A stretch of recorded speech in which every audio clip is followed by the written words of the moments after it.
hanga manguddicha Daawud Ibsaa laayivii TV irratti itti iyyanutti dogongora guddaa ture nan yaadadha. Obbo Daawud bira dhaqee confidently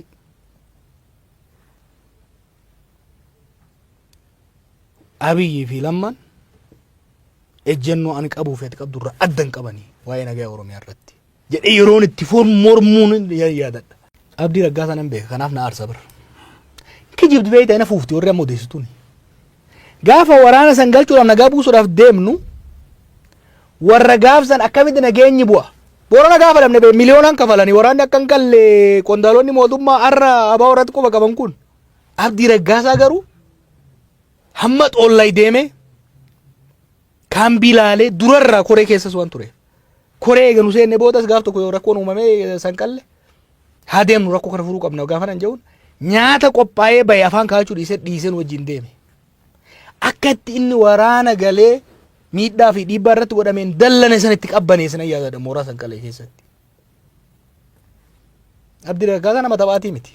Nama loltummaa keessa yeroo dheeraa ture hoggansa keessa nama dheeraa ture. Lolli gahee jira qabsoo nagaatti ce'uu qabna jedhee nama hojiitti jiru wajjin hojjetaa turedha.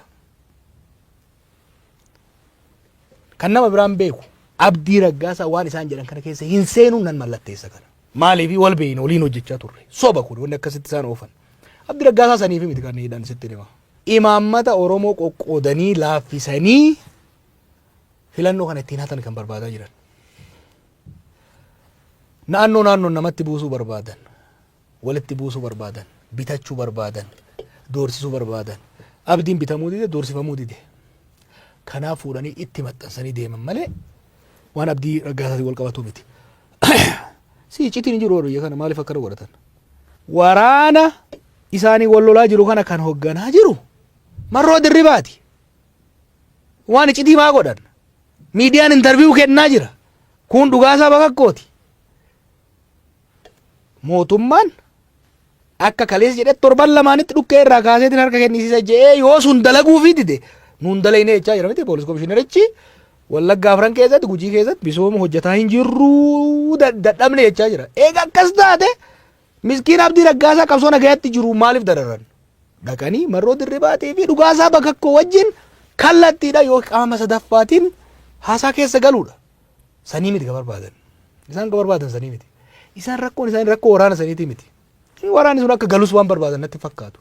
Maaliif akka hin galle gufuu guddaa kan nurra kaayaa ture jara mootummaa keessa jiru. Yoo yaadatte hagammaatiin yaadadha. Gaafa koree teeknikaa asii bobbaafne Abbaa Gadaa Bayyanaa fi Baqqalaan Faan gama dhihaa ani fi warri kun gama kibbaa deemnu akka nu bobbaane shira meenya shira ture keessaa tokko waraana amansiifne deemaa turre beeki galchuudhaaf. Mootummaan Itoophiyaa araara jedhamu kana quban qabuu jedhe Jeneraal Biraanuu Juulaa gadi ba'e. Wanni irratti ba'e Itoophiyaan kan warra salphate sana irratti Itoophiyaan Press Agency irratti ba'e. Booda hoggaan gaafadhu waan hin ji'a dura kenne naan jedhe. Okay. Inni ji'a dura yoo ka kennu taate inni soba waan sobulee natti fakkaatu warri garuu gaafsan miidiyaa san irratti gaafsan baase gaafa nu deemu hennu. Yoo yaadatte Marroon miidiyaa irratti ba'e kana ka kenne. Asiin abbootiin gadaatiif koreen teeknikaa araarri bu'e jedhanii nu sobanii asiin garuu mootummaan araaruma kanaan beekuu jedha kanaafuu amanee hin galuu jedheeti kan gaafsan murteesse. Kanaaf shira guddaa Boorana gaafa dhayne maallaqa kafalanii warri achi jiru meeqa fiddee dhuftee naan jedhan waraanni akka hin galle ammana kafalameera ati hoo galchuu meeqa kafaluu dhufte sadarkaa ammanatti deeman araarri akka bu'u waan hin barbaadaniif warra akkamiiti tokko Oromoon nagaa akka argatu kan warra hin barbaanne jira. Lammaffaa waan ammaa sana fiduuf deeman yeroo san dubbachaa sin ture yaada yoo yaadatte wanni jarri kun nageenyi kun akka hin buune waraanni kun nagaan galee akka jiraatu hin goone baay'ee nagaan galuu qofaa miti itti aanaa Marroo gurbaa Diinaraas jedhamu ka nuti galchine Bishooftutti ajjeesanii bar humna poolisiiti. Nama nagaa eegumsa mootummaa jala jiru humna mootummaatiin ajjeesanii bar waraana bakka adda addaatii gale meeqan tamtuudhaa jira. Araarri akka hin buune humna hin barbaanne jira kana. Maaliif sababatti fayyadamanii adda bilisummaa Oromoo paartilee kaanis geemii keessaa baasuudhaaf. Maaliif namni waan beekuudha. Waanuma Mallasaan Faan 91-92 godhan san replay godhuu barbaadanitti malee Abdii Raggaasaa nama darree akka isaa yaadanii akka hin taane uummanni Oromoo beekuu qaba. Har'a yeroo geessee ilaaltu murtii keessatti yookiin sochii goote sanatti gaabbita. Dongorri guddaan goone takkittiidha. Obboleeyyan keenyatu aangoo qabate ilaalcha dongoraas yoo kan qabaanu taate wantoota bu'uuraa irratti walii galla hidhee yaadaa ture. Oromummaa irratti walii galla. Tokkummaa Oromoo irratti walii galla. Fuulduree Itoophiyaa haqi Oromoo keessa eegame irratti walii galla. Eenyutu aangoo irra jiraata ilaalcha kan paartii kamtu mo'ataa irratti walii galuu dhabuu dandeenya. Garuu hogganoota Oromummaa qabanii wajjin haasayaa turre nan yaadadha. Obbo Daawud bira dhaqee confidently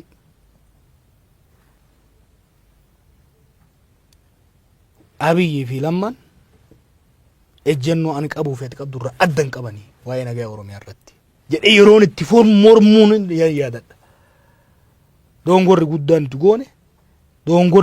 nuti goone warri aangoo irra bahe ilmaan Oromooti. Kaleessas dhiibbaa wayyaanetiitu hacuuccaa wayyaanetiitu Oromootti isaan jallise malee Oromoon akka miidhamu, Oromoon akka cunqurfamu, Oromoon lola keessa akka galu, tasgabbii akka dhabu hin barbaadan jedhee hin shakkine. I trusted them. Dongorri an argachi. Isaan amanuun dogoggora amma. Dongora guddaa ture. Maaliifi isaan yeroo bitatanii aangoo gadi cimsachuu malee biyyi kunis uummanni keenyas gama dimokiraasiitti akka cehu fedhii qabaachaa akka hin turin mul'ataa ture yeroo sanitti. Yeroo tokko beektaa willful ignorance waan jedhamu jira. When you want to believe nageenyi biyya kanatti akka bu'u ce'umsi keenya nagayaan akka ce'u akka godhamu hireen Oromoon dhiiga isaatiin fide kun akka milkaa'uuf hawwii guddaa qabaachaa waan turreef yaadatte gama jalqabaa irratti Abiyyi mormaan ture. San hunda dhiifne wanni kun milkanaa'uu qabaa jennee cichine hanga manguddicha Daawud Ibsaa live TV irratti itti iyye nutti kan deemne garaagarummaa fedhes yoo qabaanne tarii jarri kun walitti aaree wal amanuu dhabaniiti malee Oromummaa irratti Oromiyaa irratti nagaa irratti garaagarummaa hin qabanii jedhee waan yaadeef san dhiibaa turre lesson learned barannee irra. Oromoo fi waa godha jechuun biyya diiguudha. Kan biyya diigu warra maqaa Itoophiyaa jala dhokatee biyya saamu ummata ajjeesu abbaa irrummaa hojjechuu barbaadu. Kakuun maqaa Itoophiyaatiin godha waan biraan beekan waanuma abbootiin irree isaan dura godhan san irra deebi'anii isaan illee irsoo mimokkiruu jira tokko jirani. Sanuma irra deebi'anii ittiin deemuudhaaf wixxifataa jira. Itoophiyummaa nama nyaata bineensa akka mangistuu ummata fixaa ture san akka gootaatti faarsitee kaarramaarra irratti yaadannoo isaa dhaabuu barbaaddu osoo hin ta'in miidhaa ajjeechaa duguggaa sanyii Somaalota irratti godhame san dhugaa galchitee Somaalonni qe'ee isaan irratti ufiin of bulchaa Itoophiyaa keessatti akka lammii biyya alaatiitti osoo hin ta'in akka lammii biyya kanaatitti walqixxummaan kabajaman san jaaruu barbaanna.